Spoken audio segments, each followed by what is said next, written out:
देखिए, अभी 2-3 क्वेश्चन मैं अभी चैप्टर 1 के ही आपको करवा रहा हूँ। ठीक है, जो बहुत बार एग्जाम में आए हुए हैं। ठीक है, तो एक है 25।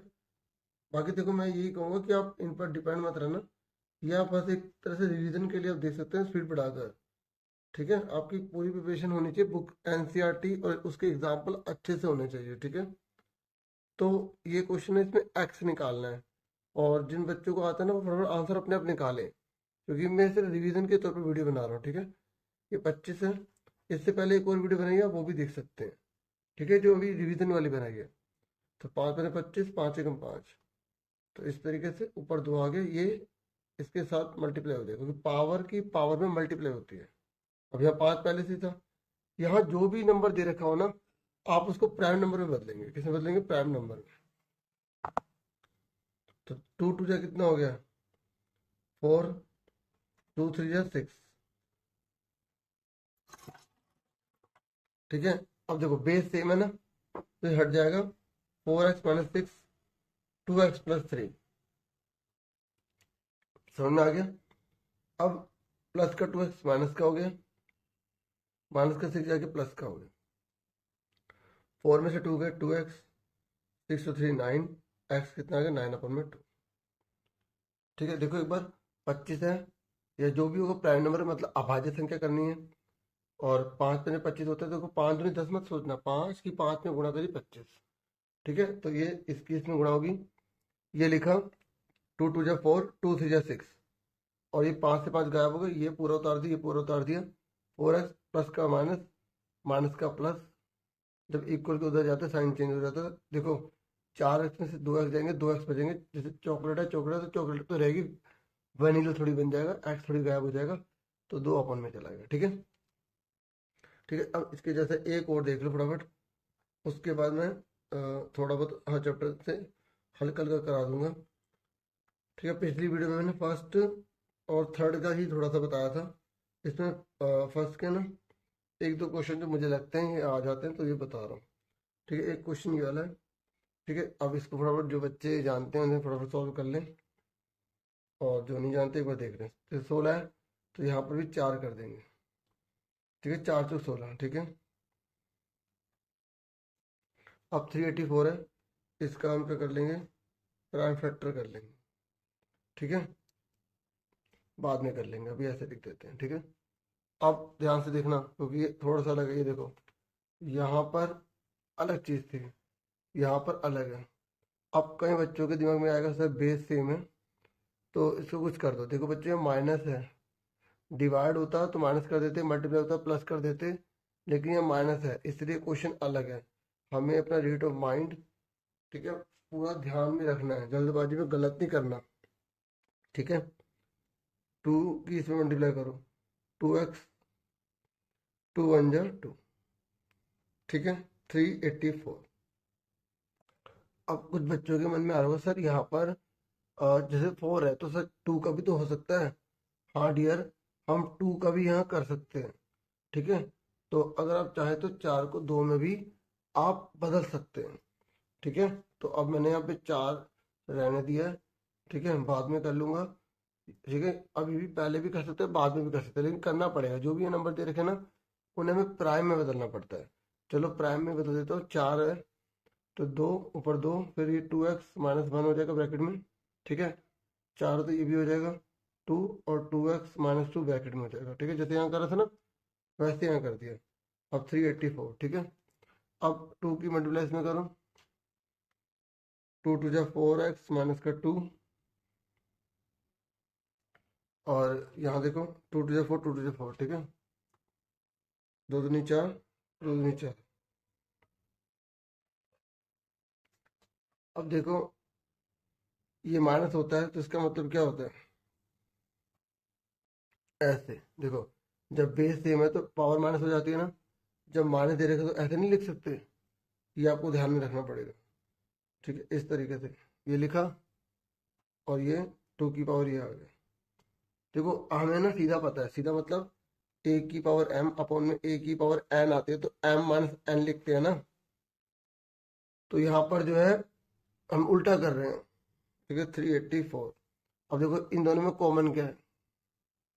क्या कॉमन है, 2 की 4x, 2 की 4x बाहर आ गया। 1/2 की पावर 2 है, तो मतलब 2 की 2 में गुणा करिए, कितना गया 4, और 2 की पावर 4 है, तो 2 दूनी 4 दूनी 8 दूनी 16। ठीक है, 16 एकम 16, 4 एकम 4, 16 चौके 64, 2 की पावर 4x, 16 में से 4 गया 12/64। ठीक है, अब ध्यान सुनो, 784, ये 12 और 64 है ना, 64 ऊपर आ जाएगा, 12 नीचे चला जाएगा, ये इधर जाके उल्टा हो जाएगा। ठीक है, और अब काटो, किससे कट रहा है, काटो, देखो ये 12 से कट रहा नहीं कट रहा, 1 मिनट, यहाँ पर 384 है, और मैंने यहाँ पे 7 कर दिया था। ठीक है, अब देखो कट रहा नहीं कट रहा। ठीक, देखो 12 से कट जाएगा, 12×3 = 36, 2 बचे 12 दूनी 24। ठीक है, अब देखो 2 की पावर 4x इजिकल टू यहाँ पे कितना है 32 गुणा में 64।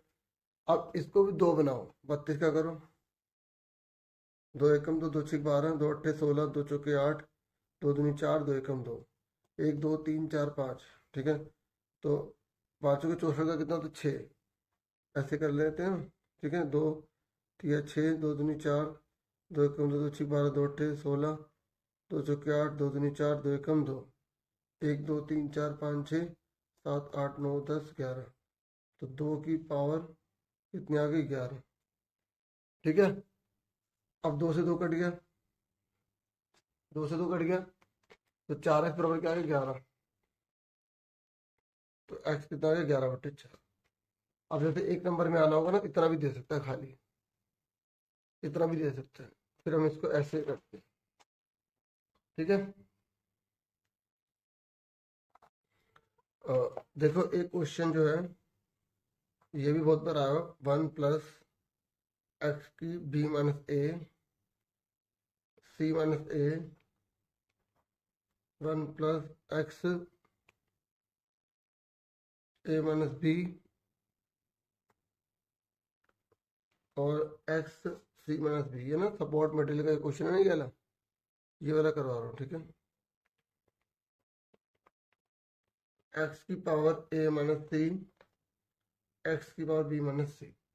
ठीक है, ये मैंने सपोर्ट से देखा था, तो काफी इम्पोर्टेंट है ये।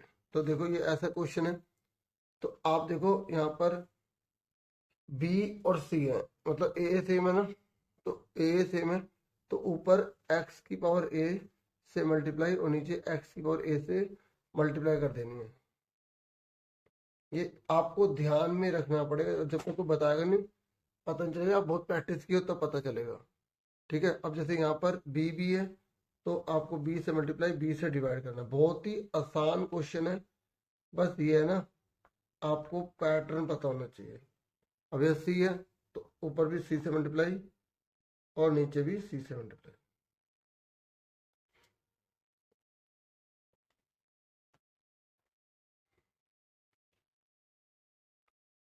ठीक है, अब करो, इसको इससे मल्टीप्लाई करो, इसको इससे मल्टीप्लाई करो, ये है ना, ऊपर तो x की a रहेगा, इससे मल्टीप्लाई करो x की a, अब इससे मल्टीप्लाई करो, जब मल्टीप्लाई करोगे तो बेस से पावर जुड़ जाएगी, तो b - a प्लस का a हो जाएगा। ठीक है, और ऐसे ही x की b, इससे मल्टीप्लाई करो, अच्छा यहाँ पर ये आएगा, इसको भी लिख देंगे, x c - a plus a। ठीक है, ऐसे इससे करो, x की b, इस पर मल्टीप्लाई करो, a - b प्लस b, ऐसे c - b प्लस b। अब ऐसे x की c है ना, इस पर मल्टीप्लाई करो, x की c, x a - c plus c, x b - c plus c। ठीक है, अब देखो ये x की a आ गया, अब खुद सोचो, देखो a से a कट गया, और यहाँ पर भी a से a कट गया, यहाँ पर b से भी कट गया, b से भी कट गया। ठीक है। और यहाँ पर देखो सी से सी कट गया, सी से सी कट गया। तो कहने का मतलब यह है कि यह एक्स की ए, एक्स की बी, एक्स की सी बचा, और ऊपर बी, यहाँ पे भी एक्स की बी, एक्स की ए, एक्स की सी बचेगा, एक्स की सी ऊपर लिखा, और यहाँ एक्स की सी। अगर नहीं पता ना, थोड़ा सा जैसे भूल भी जाते हैं, थोड़ा बहुत पैटर्न पता करके तो आ जाओगे। ठीक है, इस तरीके के क्वेश्चन। ठीक है, इस तरीके से। अब ये तीनों सेम हो गए, नीचे वाला एलसीएम ले लिया, एक्स की ए, एक्स की बी, एक्स की सी, ऊपर वाला भी वही आ गया, एक्स की ए, एक्स की बी, एक्स की सी, ये पूरा कट गया, आंसर एक आ गया। आगे समझे? तो इस तरीके के जैसे क्वेश्चन होते हैं ना ये, तो ये ऐसे करने होते हैं। ठीक है। अब जैसे ये वाला क्वेश्चन देख रहे हो ना, तो इसको पहले ए प्लस बी हो जाएगा। चलो मैं करा देता हूँ, अब समझाऊंगा उतने में लिख भी दूंगा। ठीक है, देखो अब मतलब एक आधा ऐसा क्वेश्चन मुझे लगता है कि आ जाएगा, अब बाकी मैं श्योर तो नहीं हूँ। ठीक है, अब प्रैक्टिस आपको हर तरीके से आनी चाहिए, अगर ये नहीं आता इससे ज़्यादा कोई और आ सकता है। ठीक है, तो एक्स की और सी, एक्स की ए, सी माइनस ए। ठीक, अब देखो जब बेस में डिवाइड की फॉर्म में है तो बेस सेम है, तो ये माइनस होगा तो माइनस माइनस प्लस। देखो मैं पहले रफ बता देता हूँ, जैसे ए की पावर एम है, ए की पावर एन है, तो एम माइनस एन होता है ना। लेकिन अगर ए की पावर एम और ए की पावर माइनस एन है तो क्या होगा? प्लस, क्योंकि माइनस माइनस प्लस हो जाता है ना। अब ये भी एक नंबर में पूछ लेता है खाली। चलो यहाँ पे कितना आ गया? एक्स ए प्लस बी हो गया। ठीक है, और ये बाहर क्या है? ए माइनस बी। ये होगा बी माइनस सी, तो प्लस हो जाएगा क्योंकि बटे में, और ये रहा बी माइनस सी। ठीक है, ऐसे एक्स सी प्लस ए, ये हो जाएगा सी माइनस ए। ठीक है, अब देखो इसमें फॉर्मूला क्या लगेगा? जैसे मल्टीप्लाई बच्चे। ठीक है, तो ये होगा ए माइनस बी, ए प्लस बी, ए स्क्वायर माइनस बी स्क्वायर, ये क्या हो जाएगा? बी स्क्वायर माइनस सी स्क्वायर, और ये क्या हो जाएगा? सी स्क्वायर माइनस ए स्क्वायर। अब ये तीनों मल्टीप्लाई में, तीनों क्या है? मल्टीप्लाई में। तो मल्टीप्लाई में क्या होगा? पावर ऐड हो जाती है, इस तरीके से पावर ऐड होगा। तो ए स्क्वायर से ए स्क्वायर, सी स्क्वायर से सी स्क्वायर, बी स्क्वायर कट गया या घट गया, तो पावर जीरो बची। अब यहाँ पावर जीरो बची तो इसका आंसर बना। ठीक है, जब बेस सेम होता है तो पावर जुड़ जाती है। ठीक है, और बाकी देखो ऐसा कोई भी क्वेश्चन अगर आए ये रहा, तो इसमें आपको रेशनलाइज करना है। क्या करना है? रेशनलाइज। जैसे ये देखो, ये पूछ रहा है, ये पूछ रहा है, ये पूछ रहा है, पहले हर का परिमेयकरण करके फिर से पुट करके यहाँ पे फॉर्मूला लगा के आंसर करोगे। ठीक है, ऐसे ये सारे क्वेश्चन में से कोई भी अगर आ जाए तो आपको, जैसे ये वाला क्वेश्चन है ना, ये वाला, ये देखो बता देता हूँ। एक्स की value 9 minus root minus 9 minus 4√5 दे रखी है। ठीक है, और आपसे पूछा है एक्स का स्क्वायर अपन में 1 एक्स का स्क्वायर। तो पहले तो आपको 1 एक्स का हर का परिमेयकरण करना पड़ेगा। करने के बाद एक बार माइनस में ले लेना और एक बार इसे प्लस में लेके मल्टीप्लाई कर देना, आंसर आ जाए। ठीक है, देखो जो थर्ड चैप्टर है ना, थर्ड चैप्टर में इस प्रकार की जो केस स्टडी है वो आ जाती है। तो ये एग्जाम में बहुत बार आई हुई है। जैसे यहाँ पूछ रहा है कि सी की वैल्यू बताइए, तो ये जो सी है ना, सी, इसकी वैल्यू पूछ रहा है। तो बच्चों आप ध्यान से देखो, पहले एक्स को लेते हैं, तो एक्स का 8 हो गया और वाई का भी 8 हो गया। तो आप लिख देंगे सी की वैल्यू कितनी है? 8,8।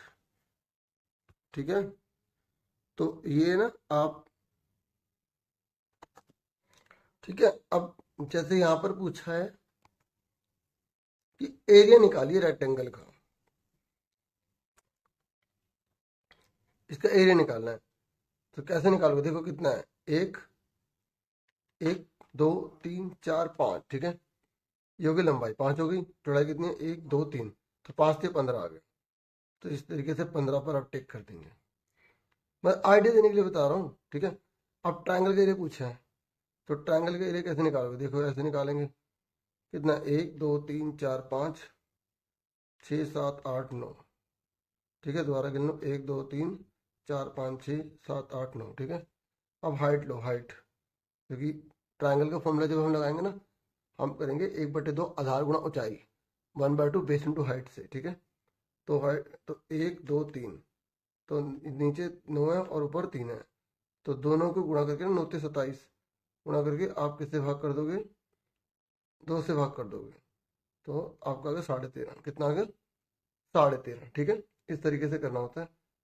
और केस स्टडी फिर अब बोल रहे दोनों में से किसका एरिया बड़ा निकला है, इसका निकला है, इसका बड़ा निकला है। बट ट्रायंगल का बड़ा निकला है, क्योंकि ट्रायंगल नहीं, रेक्टेंगल का बड़ा निकला है, क्योंकि हमने 5 से 15 करा था और वो 13.5 आ रहा है, ठीक है। तो ट्रायंगल का कहाँ है, छोटा है ट्रायंगल का, और रेक्टेंगल का बड़ा है, तो ये आंसर आ गया। कह रहा है इन दोनों की रेशियो निकालो, रेशियो, तो ये कितना था 15 और ये 13.5, दोनों को भाग कर दो, आंसर आ जाएगा। जैसे यहाँ देखो 15 ये रहा, 13.5 ये रहा, तो पॉइंट थर्टी के ऊपर जीरो चली गई, तो 15 धाम 50, 150, 15 में 135, तो 10:9, तो ये रहा, ठीक है, 10:9 ये रहा। मतलब ऐसे केस स्टडी आ सकती है आपके, ठीक है। अब फटाफट ना थोड़ा सा मैं आपको और रिवाइज करवा दूँ, ठीक है। और आसपास की जो भी साउंड आ रही है ना, उसको आप इग्नोर कीजिएगा, इतना कोऑपरेट कीजिएगा बस, ठीक है। तो अब देखो इधर, देखो इधर, आपको हीरोन फॉर्मूला आता है, थोड़ा सा रिवाइज करा रहा हूँ। जैसे 3 है, 8 है, ये 5 है, ठीक है। तो आप बताओ क्या ये त्रिभुज संभव है, क्या ये ट्रायंगल बन सकता है, क्या ट्रायंगल पॉसिबल है, बोलोगे नहीं, क्योंकि दो साइड का टोटल तीसरे से बड़ा आना चाहिए। जैसे इन दोनों को जोड़ने पे बड़ा आ रहा है, इन दोनों को जोड़ने पे बड़ा आ रहा है, लेकिन इन दोनों को जोड़ने पे तो बड़ा नहीं आ रहा ना, तो ट्रायंगल पॉसिबल नहीं है। तो एग्जाम में आ भी जाता है कि क्या इसका त्रिभुज बन जाएगा, बोलोगे नहीं बनेगा, क्योंकि दो का टोटल तीसरे से छोटा है। और हीरोन फॉर्मूला तो आपको आता ही होगा, S A plus B plus C अपन 2 लगाते हैं। एरिया का फॉर्मूला आपको पता होगा, S S minus A, S minus B, S minus C. और एक बात और, जैसे S minus A, S minus B, S minus C S के बराबर होता है, ठीक है। ये याद रखना, जब भी रेशियो वाला सवाल करते हैं तो पहले उसको अलग करने के लिए के मान लेते हैं, 3 के, ठीक है, 4 के, ऐसे सी 5 के, ठीक है। तो हमें पैरामीटर जरूर दिया होगा, क्या दिया होगा, पैरामीटर। अच्छा, एक बार क्या हुआ था, एग्जाम में क्वेश्चन आ गया था, उसने बोला था कि त्रिभुज के जो तीनों कोण है ना, उसकी रेशियो दे रखी है ये, ठीक है, ये दे रखी है। तो बच्चे कहते हैं पैरामीटर तो दे नहीं रखा, अरे ये त्रिभुज है ना, त्रिभुज, ये त्रिभुज के तीनों कोणों की रेशियो दे रखी है। तो पहला 2x हो गया, दूसरा 3x, तीसरा 3x, और त्रिभुज के तीनों कोणों को जो कितना होता है, 180 होता है, 3 3 6 7 8। तो x निकालने के लिए बोला था, तो ये आ जाएगा। बाकी पॉइंट में निकालने के लिए दे रखा होगा ऑप्शन में, तो कर देना, नहीं तो मत करना, ठीक है। देखो एक क्वेश्चन तो आपका ये आना ही आना है, ठीक है। जो 4 सॉल्यूशन निकालने वाला क्वेश्चन है ना, 4 सॉल्यूशन निकालो। जैसे 2x minus 4y is equal to minus का 3 दे दिया, और इसने बोला 4 सॉल्यूशन निकालो, तो पहले x की जगह 0 ले लो, तो 2 की जगह 2, x की जगह 0,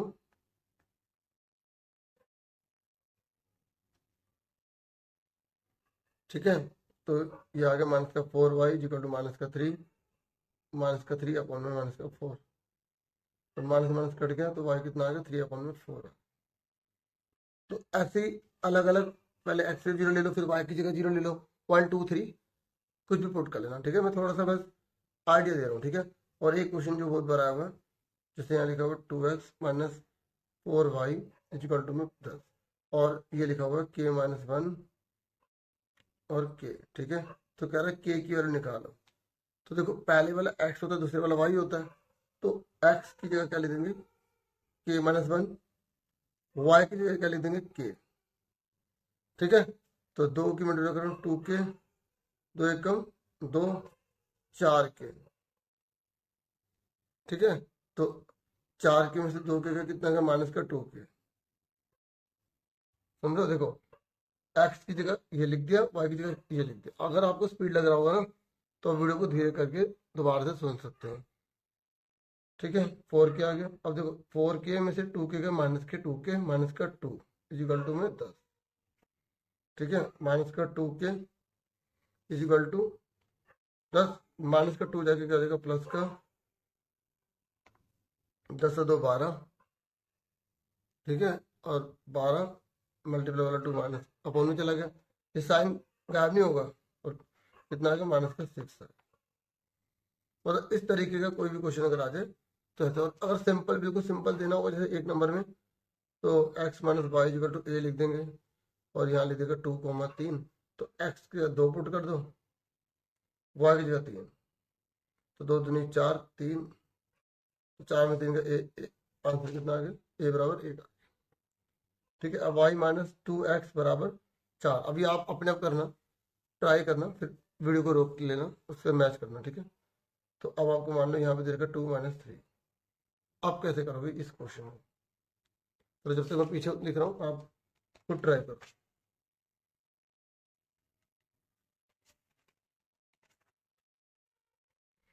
वीडियो रोक के फिर कर लेना, ठीक है, मैं तो करा रहा हूँ, नहीं तो मैं वेट करूँगा तो फायदा नहीं। और x कितना है, तो यहाँ पर x है, ठीक है।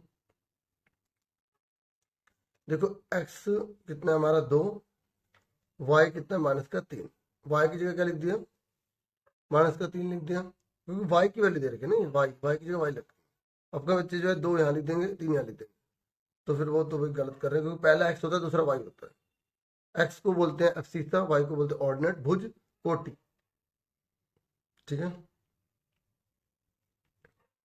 तो माइनस का 3 लिख दिया, x से 2 लिख दिया, अब 2 दूनी 4। अच्छा माफ कीजिएगा एक चीज, यहाँ पर मुझे ना यहाँ पर के लिखना था, ठीक है, क्या लिखना था के, तो इसके लिए गुस्ताखी माफ, ठीक है, तो के लिखना था, आप भी करेंगे, करना क्या था इसमें, ठीक है, के, तो माइनस का 7। देखिए चैप्टर 6 में ना, जो चैप्टर 6 है उसमें आप वर्टिकली अपोजिट एंगल वाली थ्योरम कर लेना, शीर्षाभिमुख कोण वाली, ठीक है, बाकी अपने क्वेश्चन तो कर रखे होंगे। और जब ये लाइन इसके पैरेलल है, ये लाइन इसके पैरेलल है, तो तीनों पैरेलल होगी, ये भी प्रूव करने वाला क्वेश्चन कर लेना, एक बार देख लेना थ्योरम में, ठीक है। तो और थोड़ा सा रूल बता देता हूँ, जैसे इसका टोटल क्या होता है 180 होता है, और कॉम्प्लीमेंट्री जो एंगल होते हैं कॉम्प्लीमेंट, ठीक है, मतलब पूरा कोण जो होते हैं वो उनका टोटल 90 होता है। मान लो अगर एक 40 है तो दूसरा कितने का होगा 50 का, ठीक है। कॉम्प्लीमेंट किसी कहते हैं टोटल 90 हो, और दूसरा होता है सप्लीमेंट्री।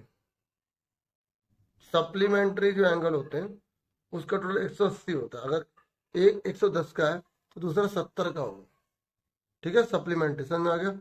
और ये होता है लीनियर पेयर, जब एक लाइन का टोटल 180 होता है, इसमें भी। और हिंदी में रैखिक युग्म, रैखिक युग्म, ये हो सकता है, थोड़ा स्पीड से बता रहा हूँ, ये दोनों अगर ये लाइन इसके पैरेलल है तो इसे बोलेंगे करस्पॉन्डिंग एंगल, मतलब अगर ये 100 का तो ये भी 100 का होगा, और ये जेड बन रहा है, ये जेड बन रहा है, ठीक है, जेड बन रहा है, तो ये 100 का ये भी 100 का होगा, 70 का तो 70 का होगा, इसे बोलते हैं अल्टरनेट इंटीरियर एंगल, क्या बोलते हैं अल्टरनेट इंटीरियर एंगल बोलते हैं, समझ में आ गया। और इन दोनों का टोटल 180 होता है, एग्जाम में आप आता भी है खालिस्तान में कि अगर ट्रांसवर्सल के एक तरफ एंगल बने हुए हैं और टोटल 180 है तो इसे क्या बोलते हैं एडजेसेंट एंगल, आसन कोण बोलते हैं, ठीक है। तो एक आधा तो इसी पे क्वेश्चन आ सकता है, ठीक है, तो आपको पता होना चाहिए। अब चैप्टर नंबर 7 पे थोड़ा सा जान लो, तो चैप्टर 7 में कॉन्ग्रेंट पढ़ते हो, कॉन्ग्रेंट मतलब सर्वांग सम, सर्वांग सम मतलब जिसकी शेप भी सेम होती है, साइज भी सेम होता है, उसे हम कॉन्ग्रेंट कहते हैं। तो एस एस एस वाला rule, S A S A R H S, ठीक है, और ए एस, ये सब कॉन्ग्रेंट होते हैं। ए कॉन्ग्रेंट नहीं होता, ठीक है, और एस एस कॉन्ग्रेंट नहीं होता, ठीक है, सुन लिया, ये एस एस ए कॉन्ग्रेंट नहीं होता, तो ये कॉन्ग्रेंट होते हैं, सर्वांगसम होते हैं, ठीक है। आपसे एस दे देगा, जैसे ये 10 का है, ये 10 का है, ये 8 का है, 8 का है, ये 60 डिग्री है, 60 डिग्री है, तो ये कौन से रूल से हो रहा है, देखो साइड के बीच में एंगल है, तो बोलेंगे एस ए एस, ठीक है। ऐसे बहुत कुछ आ सकता है। होप आपने भी काफी अच्छी तैयारी की होगी, मैंने कुछ आपकी हेल्प करने की कोशिश की है, रिवीजन कराई है थोड़ी बहुत। ये वीडियो आपके लिए हेल्पफुल होगी। Thank you for watching and listening carefully. Take care students.